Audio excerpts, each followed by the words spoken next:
benarnya amaliyah bangsa Indonesia dari sisi manapun. Nah, tadi kan kita ngomong soal bertapa di gua. Bagi saya nggak ada masalah. Nggak ada masalah. Ya? Nggak ada masalah. Kenapa? Nabi Musa itu apa? Nabi Musa itu 40 hari 40 malam di Bukit Tursina. Kanjeng Nabi Muhammad di Gua Hiro berbulan-bulan. Kita wajib mencintai, memuliakan, dan mengikuti ajaran Ahlul Bait. Justru kita ingin patuh pada mereka, ingin mencintai mereka, ingin memuliakan mereka. Maka saya harus yakin bahwa apa yang saya lakukan tuh benar, bahwa itu Ahlul Bait. Maka dilakukanlah penelitian bahwa mereka tuh dari Ahlul Bait atau bukan. Sebab takutnya salah. Padahal Ahlul Bait menurut kami itu sudah tidak ada. Ada zuriyah Ahlul Bait.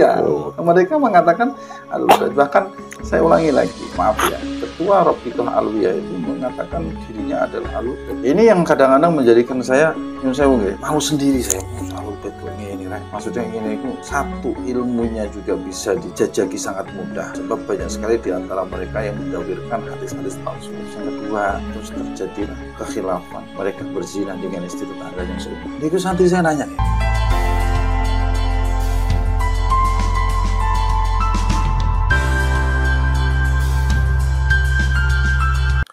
Assalamualaikum warahmatullahi wabarakatuh.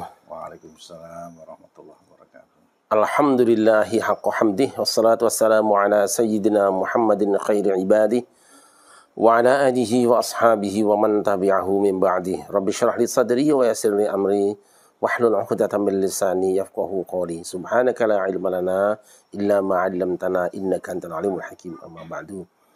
Para pemirsa SQ TV dan pada Suka TV dimanapun Anda berada, alhamdulillah pada malam hari ini saya kedatangan seorang tamu istimewa, seorang ulama dari Sumedang. Beliau adalah Kiai Haji Abdul Razak. Beliau adalah pengasuh Pondok Pesantren Damar Darul Ma'rifah Sumedang. Tentu kita berharap mudah-mudahan kehadiran beliau menambah keberkahan buat kami dan kita semua, termasuk semua pemirsa SQ TV dan pada Suka TV. Langsung saja kita sapa beliau. Assalamualaikum Yai. Waalaikumsalam warahmatullahi wabarakatuh. Sehat ya. Barakallah. Salam solipun ya. Alhamdulillah. Semoga senantiasa sehat selalu. Amin. Nah, beliau kita kenal juga seorang ahli konten gitu ya. Konten YouTube yang turut serta meramaikan jagat pernasaban selama ini hampir 1 tahun dengan karakternya tersendiri, dengan iramanya sendiri. Nah, tentu para pemirsa sudah sering menyaksikan wajah beliau di mana-mana. Dan alhamdulillah kita bersama. Baik Kiai, kira-kira kita ini kan mau ngobrolin apa nih malam ini? Kita kan santai saja. Ya, satu alhamdulillah kita pasca pemilu, pasca pengumuman KPU semua dalam keadaan baik-baik mawon. Semoga selanjutnya ya kita berdoa negara ini baldatun thayyibatun walaupun ghafur. Amin. Selebih pun monggo sambil begadang malam mau. Iya, nyantai aja. Iya, soal pilpres kan sering saya bilang itu kayak pertandingan tinju lah. Yang boleh babak belur sebetulnya yang di panggung saja, yang di bawah ndak usah. Dan itu musuh itu kan musuh di ring toh. Ketika sudah selesai bukan musuh, bukan biasa. Apalagi di politik kan. Iya, sama dengan badminton, musuh itu kan di lapangan semes-semesan, kalau sudah di luar ya ngopi bareng, makan bareng. Kadang-kadang tinggal sekamar. Nah, tapi kadang-kadang ada juga orang-orang yang sudah selesai pertandingan masih ribut saja. Itu biasanya para penjudi. Para penjudi. Nah, karena mereka merasa dirugikan. Iya, kalah sebetulnya merugi. Nah, di pilpres juga kelihatannya seperti itu. Masih kadang-kadang ada saja manusia yang tidak mau tenang setelah pilpresnya selesai. Memang mentalnya mental judi. Padahal pemainnya sudah biasa-biasa saja. Ya kita mendoakan mudah-mudahan siapapun yang jadi pemimpin kita ya betul-betul menyayangi kita sebagai rakyatnya. Tetapi yang sering saya ulang-ulang ya, sebetulnya pemimpin di sebuah negeri itu adalah cerminan dari totalitas penduduk negeri itu. Ngoten. Nggih, karena demokrasi nggih. Nggih, demokrasi. Jadi kalau kita mengatakan pemimpin kita jelek, memang kita jelek gitu mana kan. yang milih ngaten? Milih nggih. Sepakat kula. Gitu. Kalau kita bilang pemimpin kita baik, dengan jujur kita katakan berarti memang karena Allah memilihkan untuk kita yang orang-orang baik. Ngoten. Nggih. Alhamdulillah. Itu wajah kita. Oke. Ini terus kita harapkan pemimpin juga bisa apa istilah Jawa bisa ngerekso bangsa Nggih. negara, Nah, agama lan budaya. nah itu dia. Betul. Jadi saya gini Kiai sedang pengen Nggih. udah lama pengen bikin konten juga judulnya Wisnu, Nus Wajah Islam Nusantara. Wais. Di situ kita akan bahas insya Allah nanti Nggih. tentang bahwa apa yang diamalkan orang Indonesia ini sudah benar. sudah benar. Bahwa itu berbeda dengan yang di luar Indonesia, yes, lain masalah. Tapi perbedaan kita dengan orang yang di luar Indonesia tidak semena-mena orang mengatakan kamu salah karena beda dengan kami. Oh, tidak bisa. Jadi itu insya Allah akan kita bahas dan Alhamdulillah. saya sudah selesaikan bukunya sudah tahun 95 itu judulnya 2001 ya kalau nggak salah judulnya itu menimbang amalan tradisional. Coba kalau ada contohnya Itu satu penting sih. ini Bapak. Oke. Jadi Orang sekarang ini terjebak kepada Islam identitas. tuh. Sehingga nilai budaya itu kadang-kadang sudah tidak mau mereka terima. Tuh. Karena Islam kan tidak seperti begitu, itu Islam yang mereka pahami. Mm. Sementara kan tidak seperti itu pada dasarnya. Mereka mengira bahwa yang namanya Islam itu ya Qurannya berbahasa Arab, hadisnya berbahasa Arab, Nabi orang Arab, plus budayanya juga kudu Arab. Dia lupa bahwa Islam itu Hadir bukan untuk mengarabkan. Tapi yang paling penting ini, Kiai, seingat saya itu Islam itu kan setiap nabi diutus kepada kaumnya sendiri, kepada Bani Israel, kepada kaum Ad, kaum Samud. Tapi Islam kan kumpulan dari semua itu. Lil alamin. Kalau rahmatan lil alamin, maka Islam seharusnya akan menampilkan wajah alamin juga, gitu loh. Itu yang Bahwa di situ ada sisi-sisi keistimewaan Arab, baik itu bahasa, alam maupun lainnya, ya kita setuju. Dan kita bangga agama kita itu turun di negeri Arab, negeri yang memang paling tua. Itu diakui Quran, negeri paling tua. Jadi kita sisi itu harus kita banggakan dan itu bukti bahwa agama kita itu agama yang benar, agama yang paling tua karena memang turun di negeri yang paling tua. Dan memang satu, yang kedua memang Arab ini kan memang negeri jahiliyah yang memang belum tersentuh secara langsung turunnya para nabi dari Jazirah Arab. Nah, tuh. Jadi punya tantangan tersendiri ya. Ada buku itu enggak? Ada buku saya ini. Nah, ini buku yang sudah saya susun sejak tahun 2006. Ini cetakan yang keberapa? Oh iya 2006. Dan ini langsung dikasih pengesahan oleh Muallim Syafi'i Azami, seorang waliullah. Yang beliau tanda tangani dulu, ditahqiq, disahkan. Alhamdulillah. Ini sampun disebarkan, sampun. Tapi monggo nanti ada yang masih bagus, ini kan ada yang lipetan ini. Nah itu upaya kita lah ya. Saya tidak mengatakan saya, tapi upaya kita untuk mengatakan pada dunia bahwa keislaman kita itu sudah benar, sudah baik. Apa yang diajarkan Wali Songo dengan ragam dan keragamannya itu sudah baik dan benar. Paling tidak menurut standar keagamaan yang berlaku di kalangan para ulama. Khususnya gitu untuk negara ataupun Nusantara Indonesia. Ya, betul. Nah, itulah tulisan saya. Beberapa pasal, beberapa bab, beberapa masalah kan. Bagus ini judulnya. Nanti Menimbang amalan tradisional. Saya yakin dari judulnya aja kita sudah bisa paham. Yang harus dipertimbangkan salah satu itu adalah amalan-amalan tradisional. Tentunya yang tidak bertentangan dengan nilai syariah dan sebetulnya tidak ada secara langsung. Ya, saya sepakat nih Kiai. Dulu zaman dahulu ini ketika leluhur-leluhur kita ini menyebarkan Islam itu masih ada orang nyuguh di gua ya. Masih ada yang nyuguh di gua. Tidak serta-merta disalahkan, tapi justru dianjurkan. Nah ini diganti tempat dan dirubah penampilannya. Bagi saya sebetulnya orang bertapa di gua tidak salah. Tidak salah. Tidak salah. Nggih. Oke. Nah ini foto dari ulama Betawi, Waliullah Malim Syafi'i Hazami. Ini ya, kenal, Oke. Masya Allah. Jadi ini adalah 2 hari sebelum beliau wafat. Insya Allah. Sempat tanda tangan nih, Oke, udah lama. Sudah lama. Jadi foto bersama nih, nah, foto bersama di sini di kediaman Pak Haji Hasim Sadamawa. Jadi 2 hari sebelum beliau wafat. ini hari Jumat pagi, putranya Haji Hasim menikah. Jumat ya. Terus Minggu beliau wafat. Jadi waktu itu saya ingat saya baru turun ceramah dari daerah apa Bekasi itu, Bekasi Indah atau apa gitu. Turun ceramah, saya ditelepon oleh murid saya di pendidikan dasar ulama, Aisyah namanya. Tapi dia nelpon sambil nangis ke saya. Iya apa Aisyah? Kok nangis sih? Mualim, karena memang murid-murid saya tanamkan untuk cinta dengan ulama, ya kan?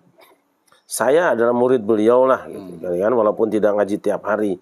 Nah sementara Aisyah itu murid saya di pendidikan dasar ulama. Nangis, ada apa Aisyah? Mualim, ya. Kenapa mualim? Wafat Inarjun. Nah saya selesai ceramah di Bekasi. Harapan Indah Bekasi. Saya langsung ceramah kedua di Cilandak. Nah, saya udah azam. Nah, nanti habis dari Cilandak, kebetulan ceramah ketiga di Bukit Duri. Siang itu. Nah, antara Cilandak Bukit Duri, saya mampir dulu sholat jenazah beliau. Waktu itu diumumkan sama keluarga Kiai Syarif Rahmat. Mereka nyebutnya Kiai ya, tapi saya enggak lah ya. Syarif Rahmat ya. Imam ke-12. Saking banyaknya orang nyelati. Memang waliullah. Kalau sekarang ada wali ya beliau sebenarnya. Nah, tahu-tahu Kiai Saibudin Hamsir datang. Kiai Syarif saya dulu deh. Ya, saya dapat nomor 13. Itu yang nyelati luar biasa.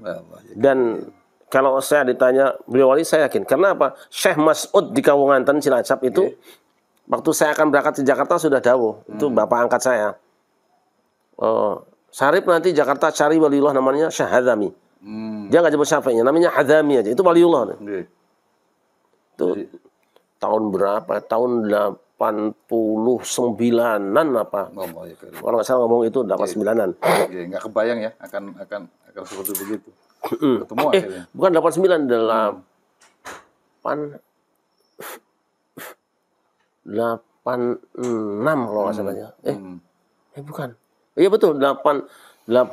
Nah, 88 baru saya jumpa beliau. Jadi proses jumpa dengan beliau itu ketika saya sedang kuliah di TIQ, sedang belajar usul fiqh, dosennya Dr. Munif Suratna Putra.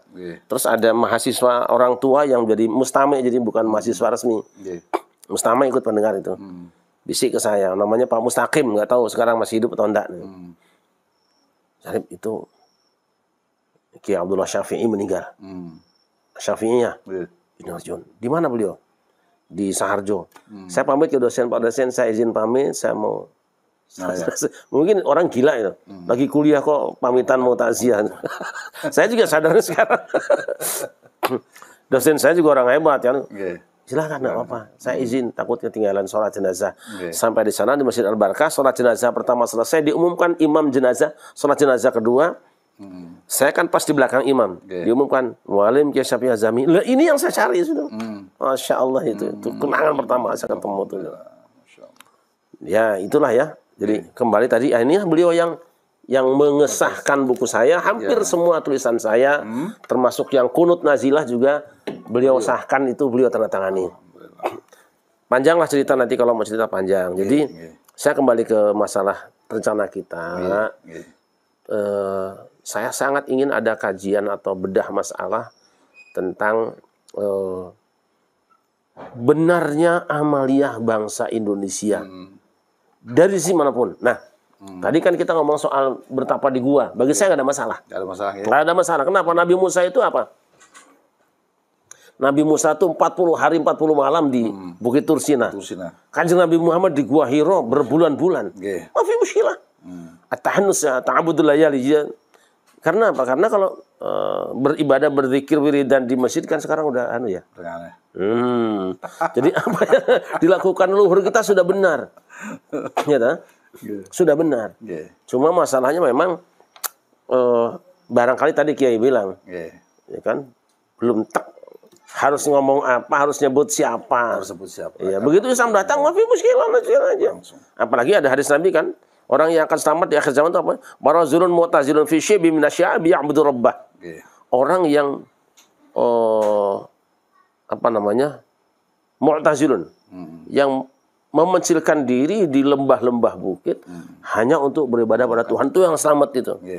Karena dia menemukan Tuhannya di situ. Dan dia jadi ibadah itu kan, nilai ibadah itu ketika orang sedang merasa nyaman, merasa aman, nyaman, senang kepada apa yang dipuja, yang disanjung, dan apa yang jadi tujuan, itu disebut ibadah. Zaman dahulu tadi kami sampaikan di mobil sebentar ya. Zaman dahulu itu banyak di antara luhur-luhur kita itu yang belum menemukan siapa Tuhan, seperti halnya Ibrahim ketika beliau mencari Tuhan itu siapa. Itu kan ditemukan kan ketika risalah kenabian Muhammad SAW itu kan menyentuh ajarannya sampai ke Nusantara. Sehingga para wali-wali, guru-guru kita, luhur-luhur kita itu begitu masuk di Nusantara kan, yes, tinggal follow up saja, tinggal menjelaskan pelajaran tauhidnya sudah ada. Dan itu tentu didasari dengan cara yang tidak bertentangan dengan nilai tradisi. Ini yang saya suka sampai hari ini. Jadi sebetulnya jika ditanya, Pak, apakah semua ajaran agama itu bertentangan dengan tradisi, budaya, atau sebaliknya? Saya rasa kok tidak ada, tinggal pinternya diri kita aja lah. Membawa budaya itu, membawa sebuah nilai agama, dengan pemahaman itulah maka manusia menjadi mudah menerima Islam. Nah, ini memang disampaikan oleh Profesor Agus Sunyoto. Beliau saya undang waktu itu untuk bedah masalah, yaitu tahun 2015 tentang pemalsuan sejarah Islam Nusantara. Itu kita sudah bicara 2015 dan masih bisa diperiksa di YouTube, masih ada. Juga dengan Bang Ridwan Saidi, Babe kita undang beberapa kali di sini, alhamdulillah, almarhum. Jadi memang Indonesia itu sejak dulu sebetulnya esensinya itu bangsa kita bertauhid. Sudah bertauhid. Hanya tidak tahu siapa yang dimaksud dengan Gusti yang Esa itu loh. Yang Esa itu siapa. Meskipun begitu saya coba ingin menganalisa ya. Kan kita tahu di Quran itu wa min ummatin khala fiha nadhir. Tidak ada satu bangsa pun kecuali di negeri itu pernah datang seorang pemberi peringatan. Jadi apabila Indonesia dianggap sebagai negeri yang memiliki sejarah kemanusiaan paling tua, kan ada itu di Mojokerto itu katanya kan kita punya fosil paling tua, kan anggaplah itu menggambarkan bahwa kemanusiaan juga kita lebih tua. Paling tidak ketika Quran mengatakan tidak ada satu bangsa pun yang tidak dijamah oleh seorang pemberi peringatan, maka saya yakin Indonesia juga pernah punya nabi. Pernah punya nabi. Ketika orang bicara mau cetung, saya bilang saya yakin nabi. Gitu. Siddhartha Gautama, saya yakin nabi. Dari mana kenal Abraham, Brahmana, Abraham bisa jadi Ibrahim.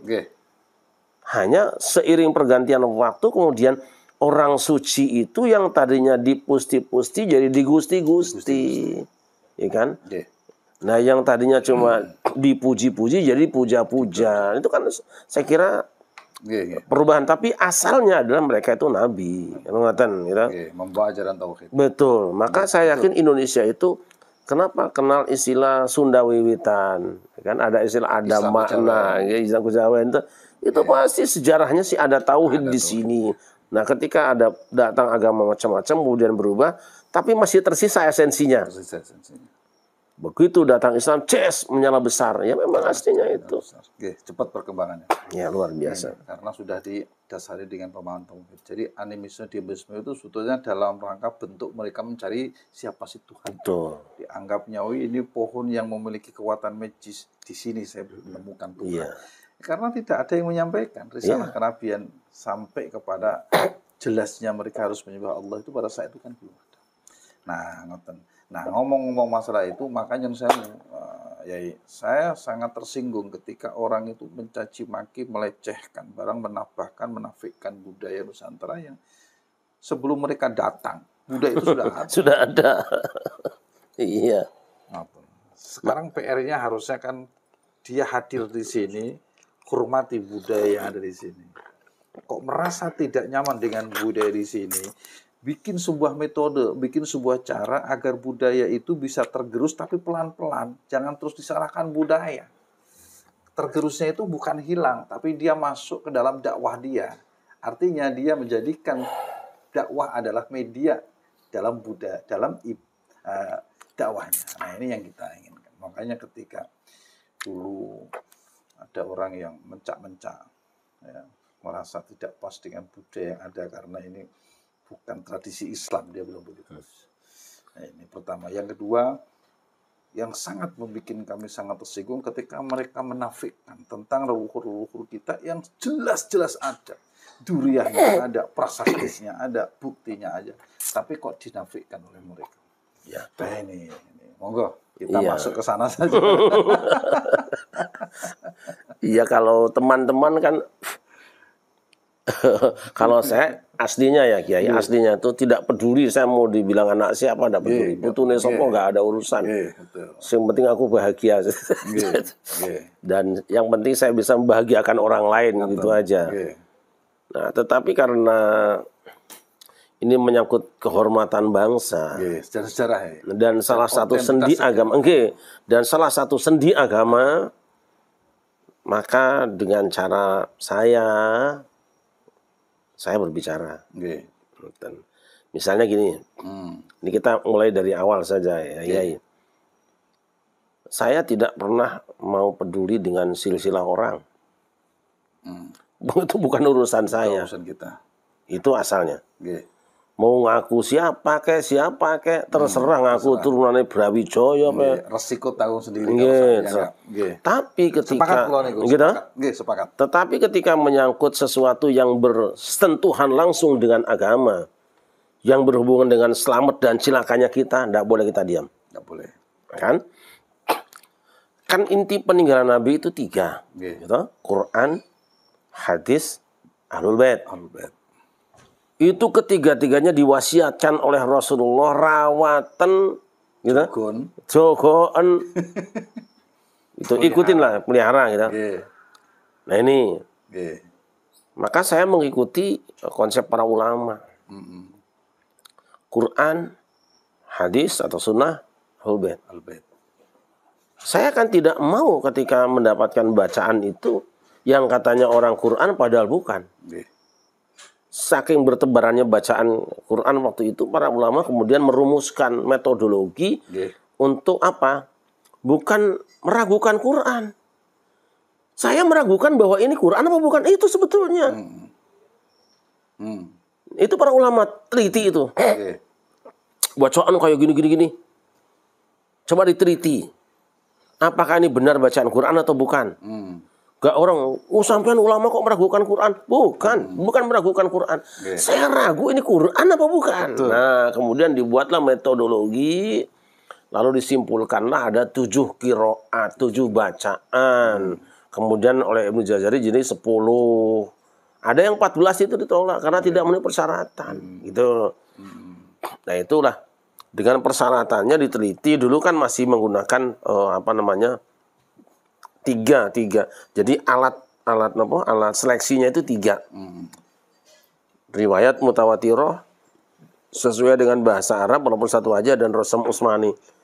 Itu tuh laboratorium pengesahan Quran tuh itu. Dulu gitu. Standarnya. Dan kemudian hadis juga sama. Ketika ada orang meneliti hadis, bukan dia yang mengingkari hadis. Justru ingin bahwa jangan sampai kita salah mengamalkan hadis yang palsu. Dibuatlah metodologi, akhirnya ada Bukhari, Muslim, dan sebagainya. Mereka menentukan, saya percaya bahwa ini sabda Nabi. Kenapa? Karena memenuhi kriteria laboratorium konsep yang saya bikin. Pun Ahlul Bait tadi. Gitu? Ahlul Bait tadi. kita wajib mencintai, memuliakan, dan mengikuti ajaran Ahlul Bait. Gitu. Justru kita ingin patuh pada mereka, ingin mencintai mereka, ingin memuliakan mereka. Maka saya harus yakin bahwa apa yang saya lakukan tuh benar, bahwa itu Ahlul Bait. Maka dilakukanlah penelitian bahwa mereka tuh dari Ahlul Bait atau bukan. Sebab takutnya salah gitu loh. Dan nanti bukan hanya kita yang malu, Orang kita lain juga malu kepada orang dan juga generasi berikutnya. Tuh. Sepakat ya. Jadi berangkatnya kulo gini ku melihat perkembangan yang ada di surat Al-Ahzab ayat 33. Suratnya 33 gitu. Semua hafal karena itu sering dilatunkan ketika tahlilan. Apa iya? Dzurriyyat Nabi yang mengaku sebagai Ahlul Bait, kan mereka mengatakan saya ini Ahlul Bait, harus dimuliakan dan ditinggikan. Masa iya Ahlul Bait tidak dijaga kesuciannya? Saya pernah ditanya sama santri, Kiai, nyun sewu, apa hukum menutup aurat? Itu jelas. Apa mesti dikatakan lagi kalau itu fardu ain dan ain wal ain? Tapi kok ada orang yang untuk Ahlul Bait kok enggak? Nyun sewu nggih. Kok enggak menutup aurat? Bingung saya jawabnya. Kalau anak kiai enggak menutup aurat, kiai masih standarnya kan tidak seperti Ahlul Baitnya. Ini pertama. Ini sebetulnya sudah lama ya. Sudah lama ini sebelum masalah nasab ini bergulir. Saya sudah pernah ditanya orang seperti itu. Lalu kemarin ketika ditambah lagi dengan akhlak yang tidak terpuji. Dan itu dilakukan oleh orang yang mengaku dirinya sebagai Ahlul Bait. Turunan Nabi. Bukan hanya Dzurriyyah, tapi mengatakan dirinya Ahlul Bait. Padahal Ahlul Bait menurut kami itu sudah tidak ada. Ada Dzurriyyah Ahlul Bait. Mereka mengatakan Ahlul Bait. Bahkan saya ulangi lagi, maaf ya. Ketua Rabithah Alawiyah itu mengatakan dirinya adalah Ahlul Bait. Ini yang kadang-kadang menjadikan saya nyun sewu nggih.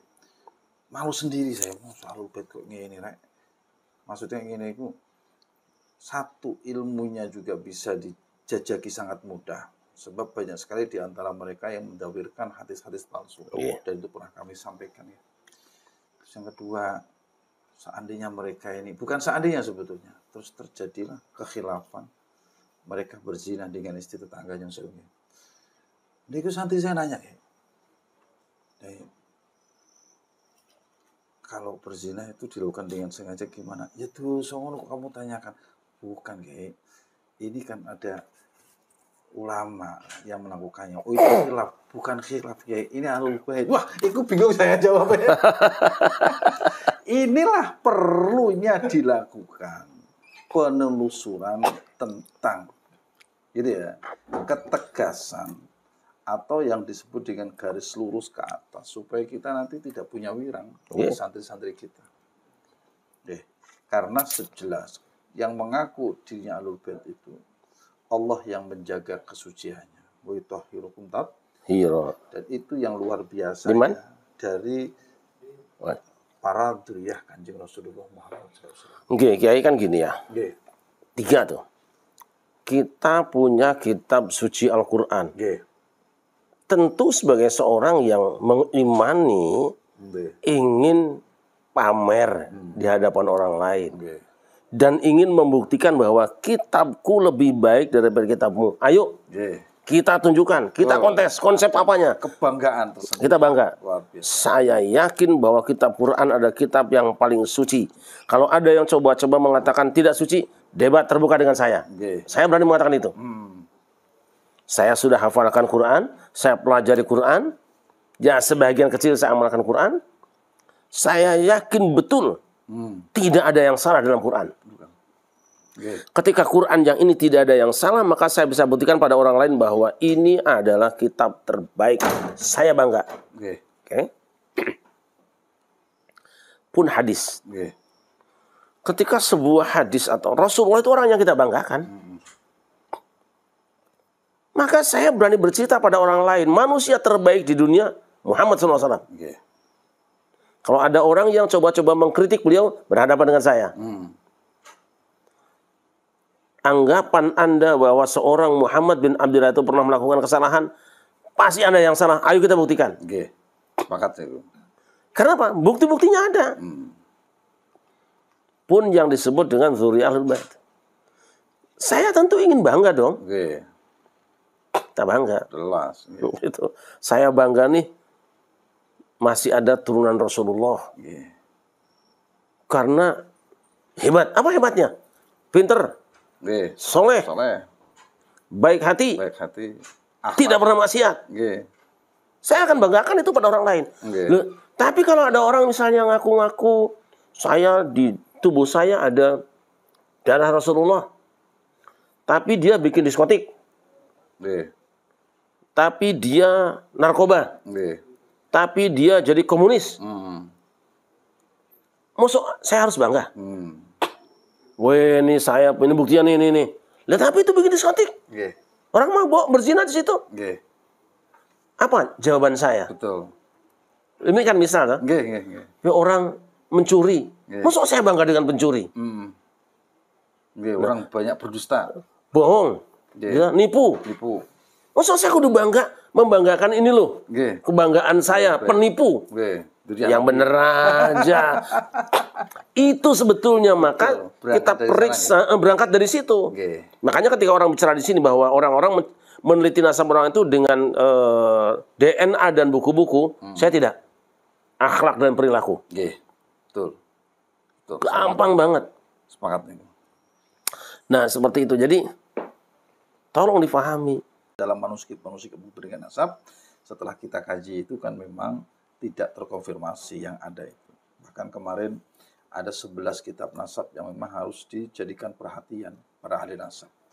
Ya, untuk bukan menafikan, tapi mengoreksi yang dalam pengakuan-pengakuan itu menyebutkan bahwasanya leluhur dari Pak Alwi itu sampai ke Rasulullah dan terkoreksi, terbantahkan, terkalahkan, bukan membatalkan, bukan.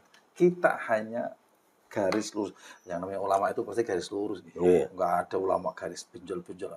Artinya lurus. Jadi tidak usah tambahin pakai garis lurus juga sudah ulama. Menegakkan kebenaran kan. Kalau tambahin garis lurus malah bukan ulama akhirnya. Terus pakai lurus gitu. Pasti ulama itu lurus. Karena misinya. Nggak usah tambahin lah. Nggak usah pakai ulama garis lurus. Nggak usah. Pokoknya ulama ya. Pasti menegakkan lurus. Kalau yang ada tambahan biasanya malah bukan. Karena ada garis lurusnya. Iya. Jadi kita menegakkan yang hak. Nah, memang resiko menegakkan yang hak ini. Nah, itu sebetulnya. Jadi salah besar kalau kita ini ikut cawe-cawe membatalkan nasab orang lain. Bukan. Sebagai orang yang merasa ngerti, kita mesti meluruskan nasab. Siapapun, karena itu bagian daripada muru bil ma'ruf wa nahi 'anil munkar. Apalagi ini menyangkut orang yang menjadi milik umat. Bukan menjadi milik ahli warisnya saja. Panjenengan punya hak, punya milik, kita punya hak, punya milik, dan punya tanggung jawab. Karena ini berkaitan dengan agama. Nah ini yang saya jadi sepakat itu. Iya, sama seperti kita akan membeli sebuah produk. Madu lah. Bukan produk madu lah. Atau kopi lah. Saya kan senang kopi kan. Jadi misalnya keluarga bilang, tolong belikan kopi asli, kopi Lampung, atau kopi Aceh, Gayo, atau kopi AA dari apa namanya itu, Jambi. Tukang kopi ini. Tentu saya akan berangkat mencari kopi. Yang benar-benar yang di. Nah, bahwa di pasar itu pasti semua bilang kopi asli. Pasti. Oh, madu asli, pasti. Ada orang yang selamat, siapa? Orang yang cerewet.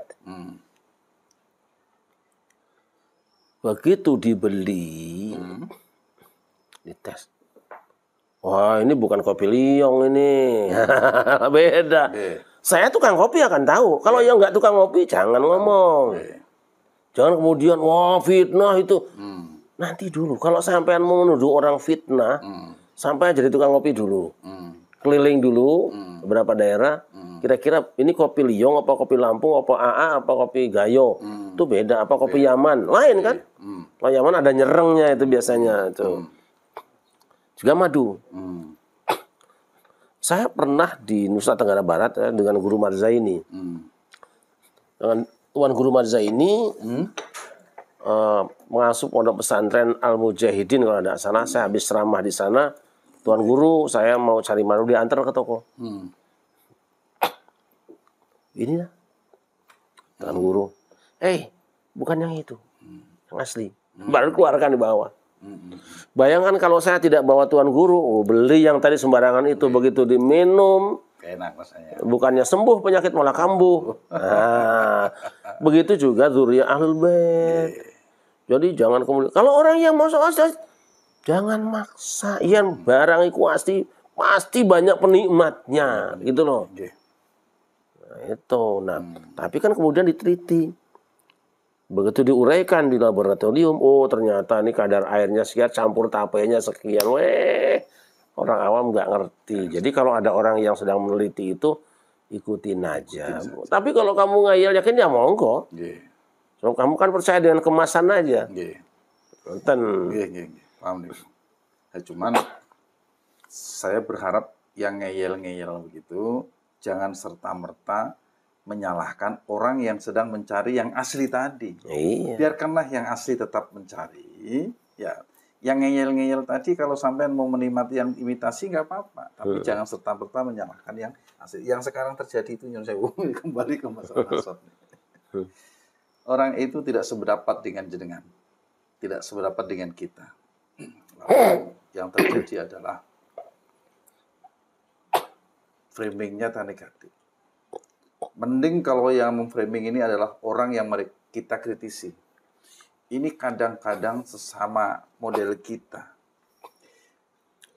Dasar framingnya, dasar doktrinnya, atau mungkin dasar kalimat-kalimat yang kurang terpuji dari lisannya, itu berdasarkan fanatisme saja. Tidak ada sedikit pun ilmu nasab atau ilmu yang berkaitan tentang menunjukkan tentang orisinil atau tidaknya orisinil satu barang yang dia fahami. Tetapi dia mengatakan itu orang yang tidak suka dengan yang katanya tidak orisinil, itu orang yang celaka. Itu orang yang gak benar. Itu orang yang munafikun. Ya Allah ya Karim. Padahal kami sering sampaikan, gak apa-apa sampean gak suka sama kami yang mencari barang orisinil. Sekarang masih diudik-udik ya. Belum menemukan yang asli, yang orisinil. Tapi jangan serta-merta. Sampean suka yang tidak orisinil, jangan menyalahkan yang sedang mencari yang orisinil. Tetapi kalau sampean mau ingin tahu sebaiknya, sampean mesti baca dan pahami bagaimana cara membedakan yang orisinil dan yang tidak orisinil. Sampean cari, sampean pahami, setelah sampean paham, baru sampean berikan. Kalau kita ini salah, oh sampean tidak sedang mencari yang orisinil loh. Sebab apa? Sebab punya perbandingannya. Ini cara mencari kopi yang orisinil tuh. Ternyata kriteria yang dia sampaikan dengan kriteria kita dalam mencari yang orisinil itu beda. Nggak apa-apa. Tapi kan kita bertemu dalam satu majelis begitu. Dan jangan lupa Kiai, dulu orang itu untuk mengetahui ini kopi asli atau tidak itu pakai lidah. Pakai lidah. Iya kan? Sekarang nggak usah, udah ada mesinnya kok. Gitu? Dulu ngangrem telurnya pakai babon. Pakai babon. Netes kan? Sekarang pakai listrik. Jangan mengingkari. Oh nggak mungkin listrik, nggak mungkin. Lah itu buktinya. Juga nasab. Dulu pakai buku-buku. Sekarang DNA. Nggak percaya lu gimana? Nggak percaya. Terserah aja. Udah musim, orang nggak mau maju toh. Saya punya beli burung tuh. Pasang burung cucak rowo. Dikasih surat kayak KTP 2. Sertifikat. Surat apa? Kayak KTP lah, sertifikat lah. Ini nomornya ini. Ini apa nih Pak Haji? Dia jelaskan. Ini laki-laki, jantan, pasti. Ini betina pasti. Kok nomornya nggak urutan? Nah ini artinya apa? Ini lain induk, lain jantan. Tapi ini sepasang. Nah kalau yang itu yang punya saya, kata di kurungan itu ada yang memang satu induk, gitu. Dibikin nomor, lihat nomornya sama, cuman A dengan B gitu katanya, seperti itulah. Dari itulah teknologi. Terus saya tanya, kok bisa? Ya ini perlu saya lakukan karena banyak orang yang tertipu atau orang tersalah, piara burung bertahun-tahun nggak beranak, jantan semua atau betina semua. Apalagi cucak rowo tuh jantan betina suaranya sama. Nah ini namanya apa nih Pak Haji? Ini DNA. Loh, Manu aja berani tes DNA. Iya Allah ya Karim. Burung berani tes DNA. Lagi nih. Kalau manusia nggak berani ya. Nggak berani. Itu aja. Lagi betul. Seandainya itu tes DNA itu dianggap momok yang menakutkan, terus gak apa-apa. Kita masih punya dua, yaitu ilmu tarikh dan juga ilmu nasab. Itu sebetulnya juga sudah cukup. Tapi jika memang merasa kurang yakin, bisa tadi. Orang yang ahli burung tentunya tanpa tes DNA dia akan tahu membedakan mana jantan dan mana betina dengan menggunakan ilmu yang dia pahami.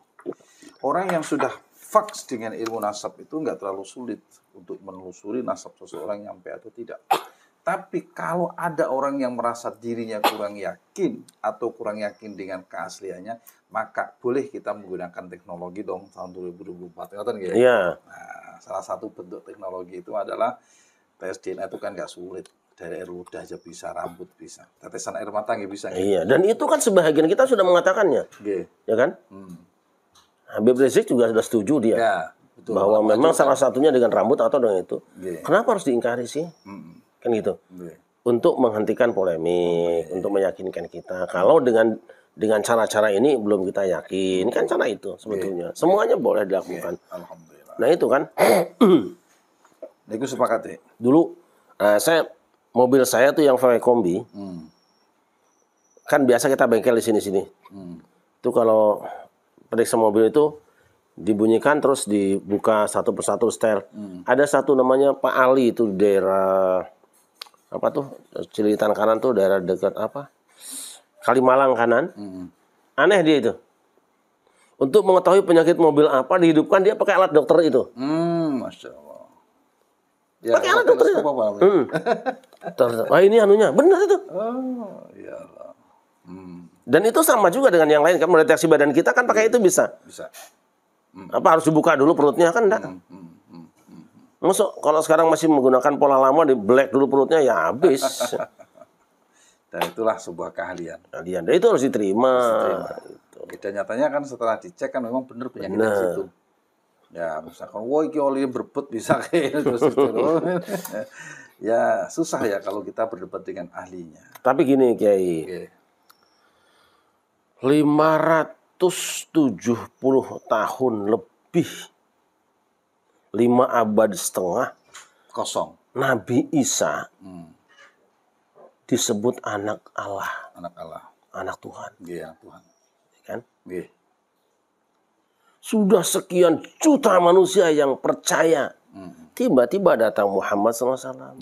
Bukan Isa tuh bin Maryam. Mau debat pakai apapun kalah itu orang-orang itu. Tapi tetap saja sampai sekarang juga masih ada yang kekeh. Ya itulah ya, makanya kita mau berargumen kayak apapun juga namanya manusia kan. Walakin aktsarun nasi la ya'lamun. Gitu. Wa aktsarun fasiqun. Banyakan manusia tidak mengetahui itu. Jadi kudu sabar jangan. Wajib kita adalah wa ma'lina ilal balaghul mubin. Kita menjelaskan. Tapi kalau nanti tiba-tiba ada yang kekeh biasanya jangan terus dikatakan fasik lah. Ya enggak, artinya biasa seperti itu terjadi kan. Kalau yang fasik itu kan sebetulnya siapa? Dia tahu.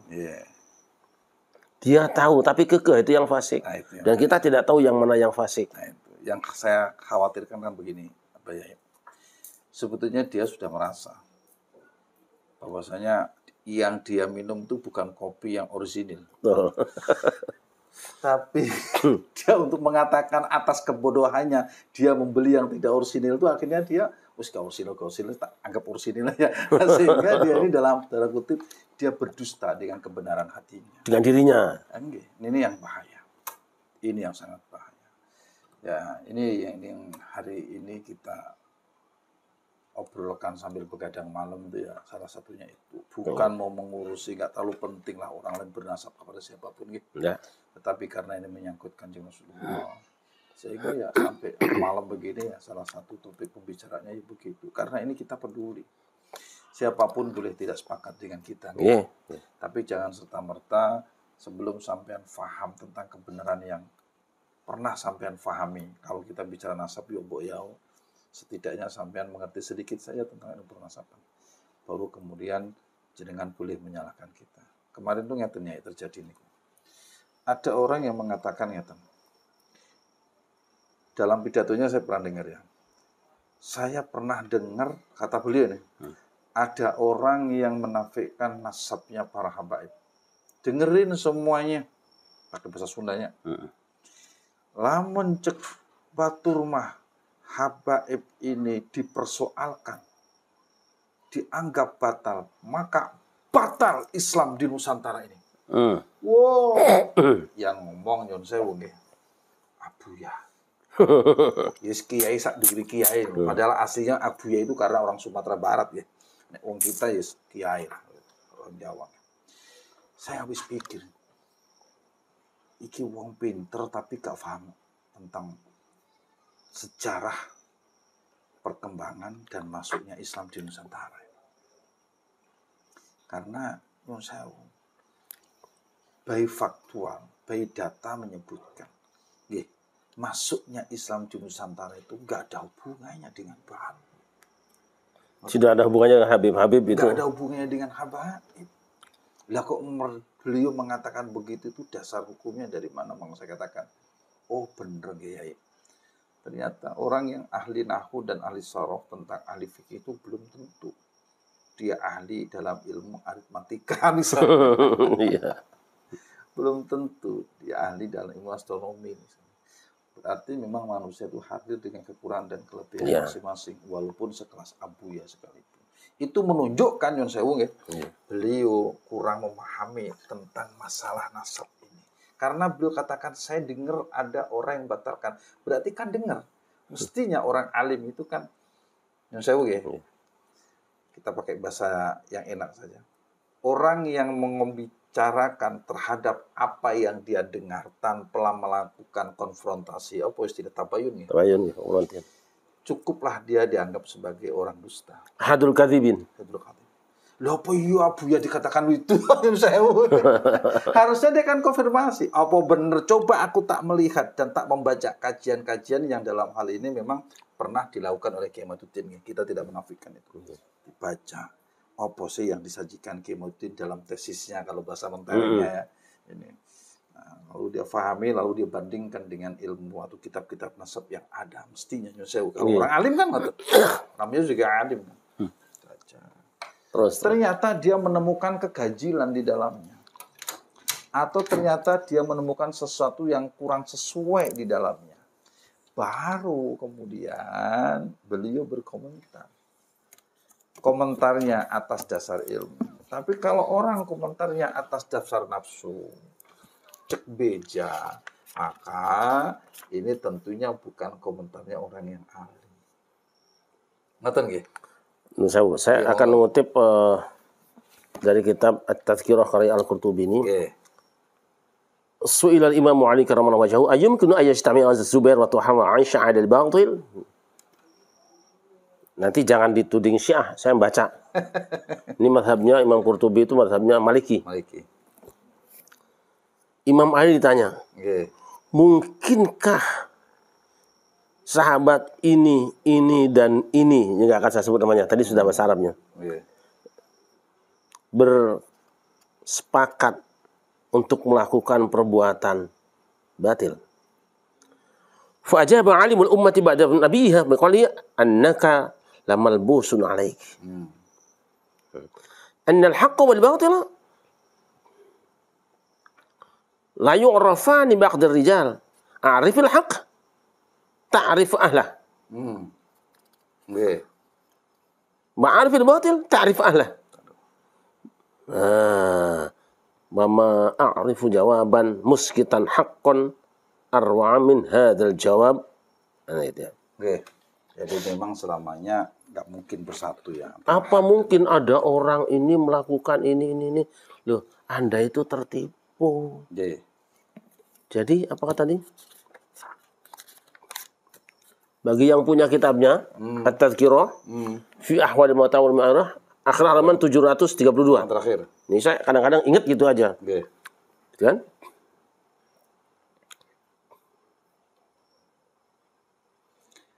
Kenali kebenaran itu dulu, Baru kamu bisa nilai siapa orang itu. Bukan orangnya jadi ukuran kebenaran. Tapi apa yang disampaikan. Itu. Wah ini. Dan ilmu itu menggambarkan dengan jelas. Ya. Dasar ilmu itu tidak bisa dilihat dari siapa yang berbicara. Menyampaikan. Tapi dasar ilmu itu. Tapi memang ada sisi lain, Kiai. Jika orang pernah sekali berdusta di dalam ilmu hadis, tidak boleh dipercaya laporannya, kan seperti itu. Sekarang udah ketahuan orang misalnya memasukkan sejarah berdirinya NU. Memasukkan sejarah berdirinya tarekat. Memasukkan kuburan. Itu sudah nggak boleh dipercaya. Kalau ada loh ya. Saya kira kalimat kalau saya boleh dibuang lah. Kalau tapi dikasih ngoten kenyataannya. Yang sampai hari ini nyun sewu, saya kulo punya kumpulan videonya loh. Tentang nyun sewu pemalsuan makam, pemalsuan sejarah. Pendustaan sejarah NKRI, sejarah kemerdekaan, termasuk torekot tertentu yang didustakan kebenarannya. Kalau ditanya, misalkan saya ditanya, kalau jenengan yang nanya mungkin nggak mungkin, tapi kalau santri yang nanya kan bisa. Nyun sewu ya, memang ngapusi gak dusta. Jadi harap ngomong. Gak bahaya tak? Gak bahaya. Jadi harap ngomong apa? Dusta. Kok iku ana iku? Bib anu ben anu kok ngapusi ae. Oh gak ngapusi. Lho, kula ningali video ini kok. Terus pundi ngene. Apa iya kita akan membela mati-matian? Oh ini toh durian Nabi. Malu saya. Terus terang. Kalau itu terjadi malu saya. Bukan sama siapa-siapa, malu sama santri. Kalau malu sama jenengan gak aneh.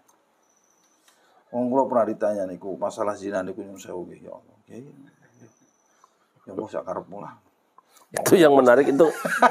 Yang menarik kejadian di Cirebon, Yai. Saya kan baru 2 bulan ceramah di situ, di lapangan situ.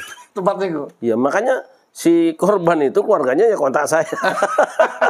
Nggih, kalau bilang gitu? Ada informasi kok. Loh, kok Kiai Sarip ngerti sebelumnya. 2 bulan sebelumnya aku ceramah di situ, selawatan itu. Masya Allah ya Karim. Dan itu. Ya, terus aneh-aneh. Terus nomor dasar tadi yang saya sampaikan. Kok ada orang yang tidak tahu batasan aurat. Coba kita mengaca ke surat yang sama di ayat 59 misalnya.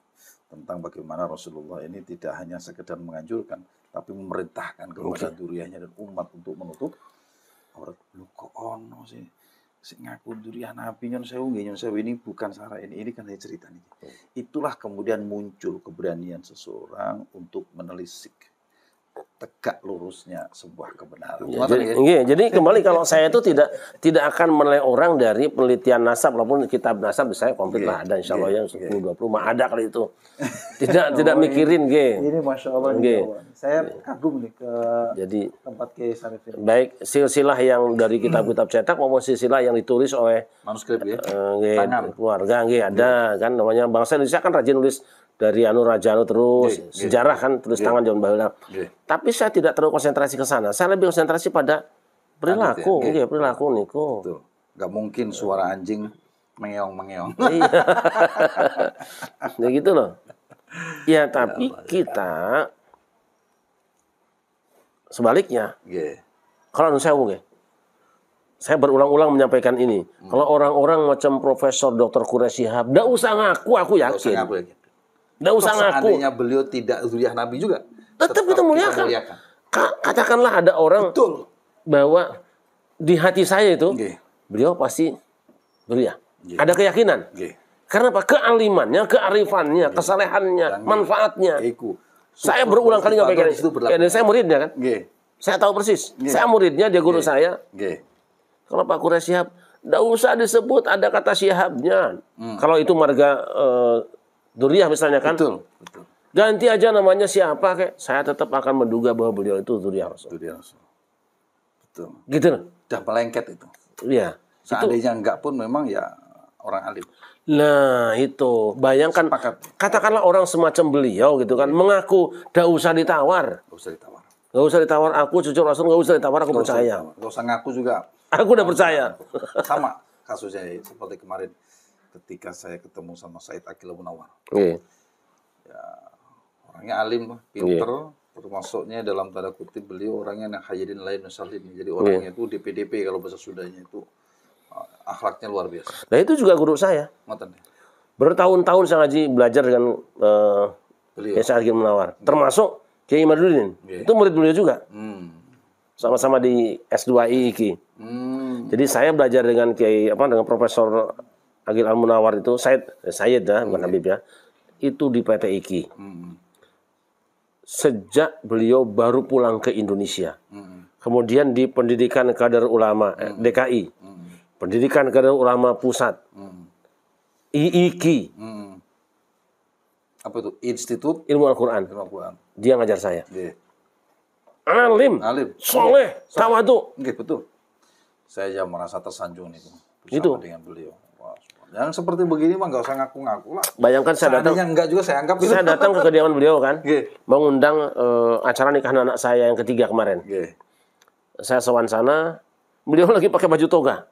Rupanya sedang sidang disertasi, doktor. Nggih. Dia keluar. Masya Allah. Memenuhi tamu ya. Saya lagi sidangnya kan masih pakai Nggih. daring waktu itu, belum bisa live, ini kan, belum bisa langsung ketemu daring. Nggih. Dia keluar dulu. Nggih. Saya sambil nyidang ya. Kok itu ditinggal nggak apa-apa sebentar? Nah, Siapa saya? nggih. Itu yang luar biasa. Wah, Betul. saya bikin skripsi dulu itu Kemuliaan akhlak nih. boleh nginep di rumah beliau. Nggih. Bayangkan aja. Masya Allah. S1 dulu kan. Hmm. Tuh, silakan di rumah saya aja datang. Hmm. Kalau akhlak kayak gini nggak usah ngomong lah. Nggih. Orang pasti akan menduga-duga. Akan menduga. Kayaknya pantasnya sih. Durian Nabi. Itu loh, kayak gitu. Nah, yang seperti begini ya, sebetulnya kami sih banyak berharap ya. Ada lembaga yang memang dinaungi oleh mereka kan. Ya. Mbok ya lembaga itu cawe-cawe nggih. Iya. Jangan malu-maluin lembaga dong. Kita ini kan ahlul bait. Kata mereka kan begitu. Kita ini kan durian Nabi. Tolong dong lembaga itu memberikan, ya kalau nggak mau instruksi, memberikan aturan main lah. Bahwasanya begini-begini. Yang kira-kira melanggar coret aja daripada Iya. malu-malukan. Iya kan Nabi Nuh juga gitu kan. Gitu. Innahu laysa min ahli kata Allah. Anak Nabi Nuh bukan keluargamu lagi. Bukan ahlul baitmu lagi.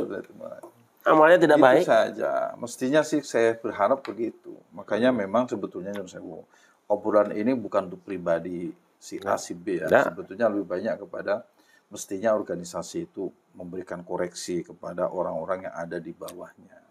Agar ya hal-hal yang kurang baik itu tidak terulang lagi.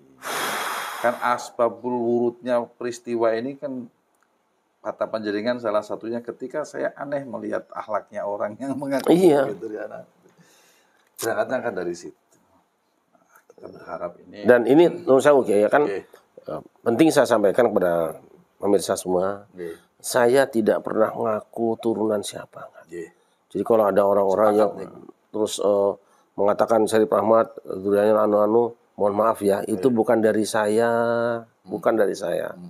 Saya udah cukup bahagia, saya Syarif Ahmad keadaan seperti begitu. bin Ahmad bin Romli, bin Muhammad Romli, udah sampai situ aja, nggak usah diterus-terusin. Ke atasnya nanti itu saya nggak pernah ngomong ke orang. Kalau ada orang yang ngomong ya terserah dia. Serah dia. Dari mana taunya kan terserah aja. Betul. Kan gitu. Oke.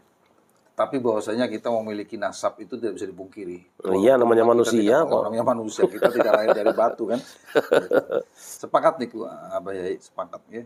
Tidak boleh kita membanggakan diri karena memang yang paling penting kan inakramakum indallahi. Atqakum. Nah, itu yang tidak kalah penting dalam hidup. Yang tidak terlalu penting kita ini dari siapa. Yang pasti adalah Allah nilai diri kita kan. Dari ketakwaan itu kan berangkatnya salah satu yang bisa dilihat dengan kasat mata napa niku. Akhlak ya. Nah, ngoten pangapunten Nyai, monggo. Nggih. Iyalah saya kira niku nggih. Nggih. Harapan saya sih tetap dari dulu juga ini kan sudah menjadi menggelinding jadi bola panas ya kan, Nggih. yang kemudian masyarakat menjadi hangat gitu. Apa sih sulitnya Majelis Ulama Indonesia? Nggih. Kalau menurut panjenengan memang sudah final atau solusi itu sebenarnya? Kalau menurut saya sih final tuh dua-duanya sudah final, tapi belum dipertandingkan. Bahwa ini merasa sebagai petinju paling kuat, ya. Ya, Ini juga merasa juara bertahan. Tapi tidak pernah ketemu di Nah, lapangan itu. Jadi ini kan ada juara bertahan nih, yang sudah mapan di tengah masyarakat. Tiba-tiba ada tampil nih petinju baru. Kan perlu ada. Ayolah naik ring lah. Naik ring, ya kan, turun lapangan. Wasitnya MUI, wasitnya KKNU, kemudian apa namanya panitia penyelenggaranya ya pemerintah dalam hal ini. Untuk gitu, NU ada Lajnah Basul Masail.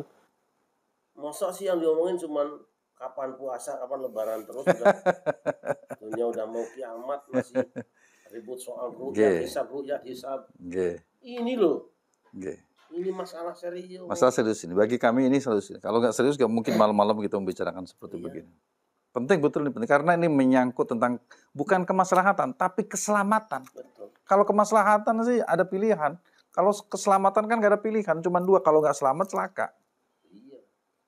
Oke. Itu tadi pesan Nabi. Ada enggak? Pesan Nabi. Masya Allah. Kami harus mengamalkan perintah Nabi. Hadis iya, tapi kami teliti hanya hadis sahih atau hasan yang makmul. Itulah makanya guru-guru kreatif membuat mustalahul hadis supaya tidak bisa qiraat juga sama Quran saya amalkan, tapi yang sudah mutawatir. Ada bukti diyakini gitu. Qat'i bahwa ini benar. Orang awam kan kadang-kadang berlebihan. Nah, sikap berlebihan itu yang dibiarkan justru akan merusak. Karena itu nanti dianggap menjadi nilai agama, sebab yang menyampaikan dianggap orang yang paham agama. Maka sepakat ditambah satu lagi lupa nih. Maka sepakat tadi ketika kita ngobrol di acara tadi sore tadi apa? Bedah buku panjenengan. Jadi yang saya jadi kami silaturahim di sini tadi kami bedah buku karya beliau. Ya, ini tentang khilafiyah. Jadi bagus ini bukunya sebetulnya. Aduh, di mobil nih. Ada nggih? Nah, monggo. Bagus ini untuk dimiliki oleh khalayak. Bukunya ini. Dan saya tadi sudah izin sama beliau jika ada waktu dan kesempatan supaya nanti ini bisa bisa difahami oleh orang-orang pinggiran. Cuma memang Yon Sewung ya, buku ini memang bukunya kelas beliau lah. Dan waktu kelas beliau itu memang intelektualnya akan beda dengan orang-orang yang tukang ngarit pengiran. Kayaknya perlu disyarahi. Nah, hari ini kami silaturahim. Yang tidak kalah penting tadi beliau sampaikan begini. Mestinya pemerintah itu membuat aturan main standar ya. Orang itu dikatakan ulama atau tidak itu mestinya ada standarnya. Kalau tidak ada standarnya apa kata jenengan? Semua orang bisa berbicara agama padahal dia tidak ahli, rusak agama ini.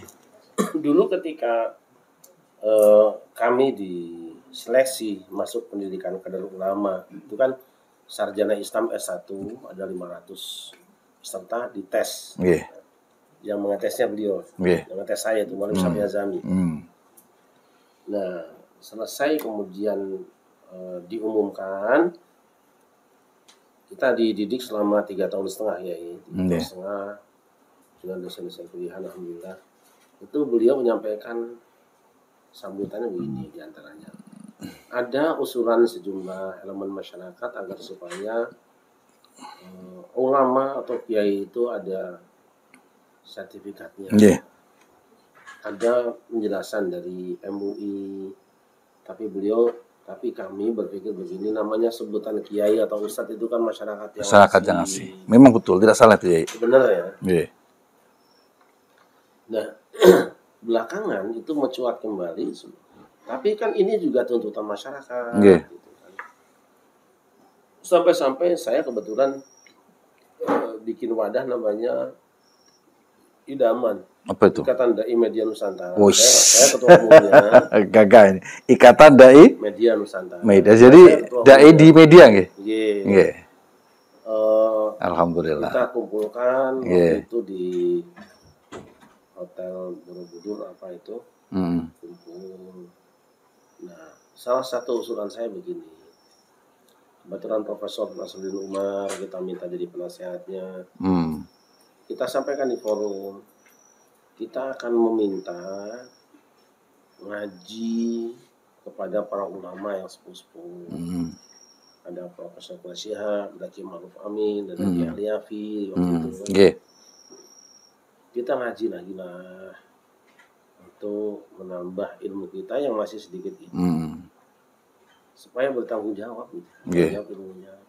Jangan-jangan kita ini belum sah menjadi penceramah. Saya sampaikan itu. Tahun bentar nih. Tahun 2000-an lah.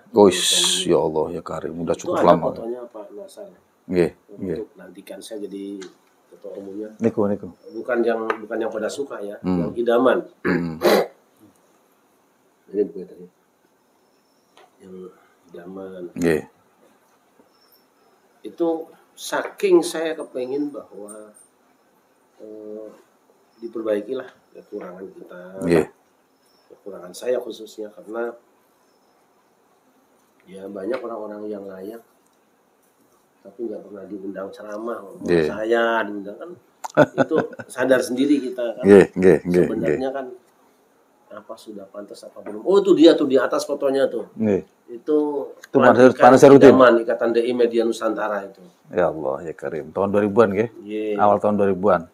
Masya Allah. Walaupun kemudian programnya tidak jalan karena masing-masing punya kegiatan dan tidak bisa membuat konsep kegiatan bersama. Ya sudahlah sebetulnya.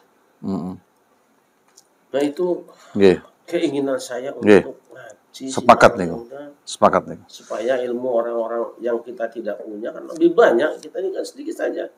Cuma terlanjur orang manggil kita Ustadz, itu aja. Nah, tapi kita harus sadar juga panggilan itu mungkin belum pas. Ayo kita ngaji. Juga di Komisi Dakwah MUI Pusat. Kebetulan dulu saya bantu di sana juga. Nah, kebetulan saya wakil ketua umum Forum Komunikasi PKU MUI Pusat. Ketuanya almarhum Dr. Hamdan Rashid baru wafat kemarin. Bisa kan kita ngaji gitu. Apa seminggu sekali, apa 2 kali, ayo kita undang guru-guru. Tapi sampai sekarang belum terwujud ya, walaupun keinginan masih tetap ada ya. Mumpung beliau-beliau masih ada. Samping ilmunya kan barokahnya juga. Alhamdulillah. Dulu waktu saya pendidikan ulama juga saya bawa teman-teman sowan ke Abah Ano, ke Kiai, mana barokahnya. Alhamdulillah. Nah, itu bagus. Nah, yang kita inginkan kan seperti begitu. Ya, sehingga memang kadang-kadang ilmu itu kan tidak harus serta-merta hadir di sebuah tempat nih. Kita seperti malam hari ini nih. Kita silaturahim ketemu sama beliau lalu ngobrol-ngobrol. Ini kan bisa jadi ilmu. Walaupun kita tidak ada syahadahnya, setidak-tidaknya kan ini bisa menjadi tambahan ilmu untuk kita sama-sama sedikit mengerti. Tentu yang menjadi penyebab kenapa kita ini melakukan hal-hal yang sebetulnya di luar tanggung jawab kita secara langsung. Ya, tapi secara moral ini adalah tanggung jawab kita bersama. Nah, itu kurang lebih ya. Nah, ini tadi yang kami sampaikan, ini yang tadi kita bedah bukunya, ini bagus ini, Jalan Kedamaian. Tadi sudah disampaikan ya, Jalan Kedamaian. Ini berawal dari perbedaan pendapat. Orang berbeda pendapat bisa damai. Nek beda istri, apalagi. Beda pilihan, mosok nggak bisa. Mosok beda pilihan nggak bisa damai. Yang nggak bisa damai itu beda pendapatan. Beda pendapatan itu sulit. Apalagi lebih dari satu. Maka Rasulullah SAW, itu pasti akan limbung itu. Ya Allah ya Karim. Nah itu ya Mbak Yai yang bisa kami sampaikan terhadap panjenengan yang berkaitan tentang obrolan malam hari ini. Ada pesan buat pemirsa SQ TV dan Pada Suka TV. SQ itu Suara Quran. Suara Quran, Masya Allah. Suara Quran itu motonya apa? Sedia, setia, seia sekata. Hebat. Ya, saya berharap kepada seluruh mereka yang fokus di Suara Quran memang benar-benar inginnya semua orang itu kan hafal Quran itu seperti menghafal Fatihah. Dari mulai surat Al-Fatihah sampai dengan surat An-Nas itu. Tapi menjadi media Suara Quran itu sesuatu yang luar biasa. Setidak-tidaknya bisa menggaungkan isi Al-Quran. Termasuk Pada Suka TV ya. Closing statement kami adalah Saudaraku budiman, setiap apa yang kami lakukan, yang kita semua lakukan, harapan kita adalah dasarnya dengan ilmu. Supaya menjadi amal. Yang pertama gitu apa? Dan yang kedua, Nyun Sewu, jika kita masih merasa suka sama yang namanya telur ayam, ya, telur ayam ya. Telur ayam keluar dari apa? Dubur ayam. Duburnya ayam. Itu kalau kita bahasanya kan tempat paling hina ya. Tapi kok dimakan juga. Artinya, jika kita masih makan sesuatu yang keluar dari tempat yang hina, jangan terlalu merasa diri kita ini paling mulia. Sehingga dengan mudahnya kita menghinakan, merendahkan derajat orang lain. Pertama. Yang berikutnya juga, jika kita bicara tentang nasihat, ternyata nasihat itu menjadi baik jika kita terima dengan hati. Tidak dengan emosi. Apalagi dengan gerusa-gerusu. Itu saja apa yang kami sampaikan. Semoga ini bisa menjadi inspirasi bagi kita semuanya untuk menentukan, menemukan, dan menjawab tantangan zaman atas ilmu hasanah tentang pernasapan dan juga ilmu-ilmu yang lain. Semoga bermanfaat. Jadi, monggo panjenengan. Baik, hamba-hamba sekalian, para pemirsa SQTV dan pada Suka TV, alhamdulillah sudah 1 jam lebih tidak terasa kita berbincang dengan guru kita, Ki Haji Abdul Razak. Insya Allah banyak ilmu, banyak manfaat yang dapat kita petik. Tapi saya ingat dulu ada seseorang datang waktu di Masjid Kampus PTIQ Jakarta. Kebetulan saya waktu itu sedang menjadi ketua lembaga spiritual di PTIQ, istilahnya lembaga spiritual. Itu di masjid itu datang seseorang, kata orang sih orang tidak waras, orang stres itu. Itu karena tapi masih rapat pakaiannya dan tidak merusak di masjid, tidak. Penampilannya kayak orang tidak waras, yang ngomong sendiri itu. Ngobrol, saya ajak ngobrol, tiba-tiba ngomong dia, almar'u bil adab la bin nasab. Hebat. Orang ngerti, tapi ngerti. Tentang bisa adab. pegang sama sekarang. Itu bahasa dia. Bisa dia. Gitu. Karena orang nggak tahu karena ngobrol dengan saya kan. Terus pergi dia. Almar'u bil adab la bin nasab. Gini. Jadi berusahalah membengkel akhlakmu sendiri supaya menjadi orang yang beradab. Jangan sibuk menyusun dari mana nasabmu. Tidak ada urusan. Sepakat nih. La ansaba bainakum. Hari kiamat tidak laku nasab-nasab. Tidak berlaku. Nah gitu ya. Jadi sekali lagi kami mengucapkan terima kasih atas nama para pemirsa SQTV dan pemirsa Suka TV atas keramuan Kiai Abdul Razak malam hari ini. Mudah-mudahan ini bukan pertemuan terakhir, tapi yang pertama untuk selanjutnya dan seterusnya. Amin. Insyaallah. Kalau ada izin Allah, saya juga mungkin suatu saat bisa sampai ke sana. Semoga ditunggu. Semoga Allah Subhanahu wa Kesemudahan. Mempersatukan kita dalam kebaikan dan amin. Amin ya Allah ya Rabbal Alamin. Assalamualaikum warahmatullahi wabarakatuh. Waalaikumsalam warahmatullahi wabarakatuh.